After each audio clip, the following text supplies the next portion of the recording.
Friends, നമുക്ക് സർവീസിന് വന്നിരിക്കുന്നത് ഒരു അസൂസിന്റെ ലാപ്ടോപ്പാണ്. അപ്പോൾ ഇതിന്റെ കംപ്ലൈന്റ് ഇഞ്ചസ് കംപ്ലൈന്റ് ആണ്. അപ്പോൾ ഇഞ്ചസ് കംപ്ലൈന്റ് എന്ന് പറഞ്ഞിട്ടുണ്ടെങ്കിൽ ഈ രണ്ട് ഭാഗത്തുള്ള ഇഞ്ചസ് ചെറിയ രീതിയിൽ ബ്രേക്ക് ആയതാണ്. ഈ ബ്രേക്ക് ആയതിന്റെ അടിസ്ഥാനത്തിൽ ഈ ഒരു സൈഡിലും രണ്ട് സൈഡിലും ഇത് പൊട്ടിയിരിക്കുകയാണ് ചെയ്യുന്നത്.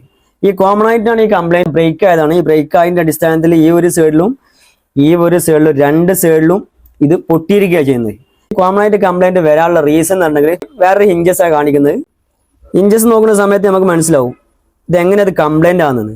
ഇത് കണ്ടില്ലേ, ഈ 4 വീലാണ് കാണുന്നത്. ഈ 4 വീല് ഒരുമിച്ചിട്ട് കറങ്ങി കഴിയണം. ആ ഒരു സമയത്താണ് ഇത് ഇഞ്ചസ് പ്രോപ്പറായിട്ട് വർക്ക് ചെയ്യുക. ഇതിൽ ഈ 4 വീല് ഇടാനുള്ള റീസൺ എന്ന് പറഞ്ഞിട്ടുണ്ടെങ്കിൽ ഇത് 360 ആണ്. അഥവാ ഫുള്ളായിട്ട് നമുക്ക് എന്താ ചെയ്യുക, ഈ ഒരു രൂപത്തിലേക്ക് ലാപ്ടോപ്പിനെ ഫോൾഡിങ് കറക്റ്റായിട്ട് നടത്താൻ പറ്റും.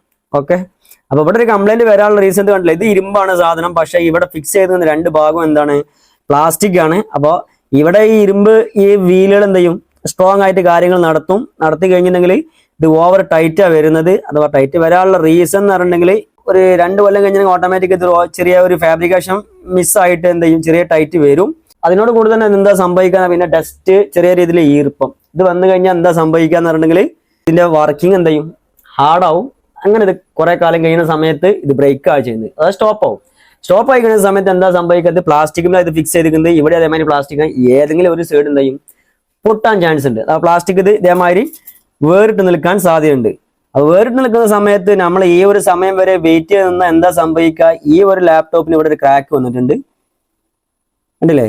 ഇതേമാതിരി ഡിസ്പ്ലേ ഡാമേജ് ആവാനാണ് ചാൻസ്. പക്ഷെ ഇത് ടച്ച് ആയതുകൊണ്ട് മേലുള്ള ഗ്ലാസ് ആണെന്നാ തോന്നുന്നത്. അപ്പൊ നമ്മൾ എന്ത് ചെയ്യുക, ഇത് ഫിക്സ് ചെയ്യുന്ന ഈ ഗ്ലാസ് എല്ലാം നൈസായിട്ട് എടുത്തിട്ട് നമുക്ക് എന്ത് ചെയ്യുക, ഇത് ഫിക്സ് ചെയ്യുക. പക്ഷെ ഇത് സംഭവിക്കുന്നത് ഇങ്ങനെയാണ്. അപ്പോൾ നിങ്ങൾ എന്ത് ചെയ്യുക, ഇങ്ങനത്തെ രീതിയിലുള്ള ഒരു കംപ്ലൈന്റ് ഒക്കെ തുടങ്ങിക്കണി എന്നുണ്ടെങ്കിൽ വേഗം എന്തെങ്കിലും സർവീസും കൊണ്ട് കാണിക്കുക. അതല്ല എന്നുണ്ടെങ്കിൽ നിങ്ങൾക്ക് തന്നെ എന്ത് ചെയ്യാൻ പറ്റുന്നത്, ഒരു ഫിക്സ് ചെയ്യാനുള്ള മെത്തേഡ് നിങ്ങളെ കൈവുണ്ട് എന്നുണ്ടെങ്കിൽ നിങ്ങൾക്ക് ഫിക്സ് ചെയ്യാൻ പറ്റും. ഓക്കെ.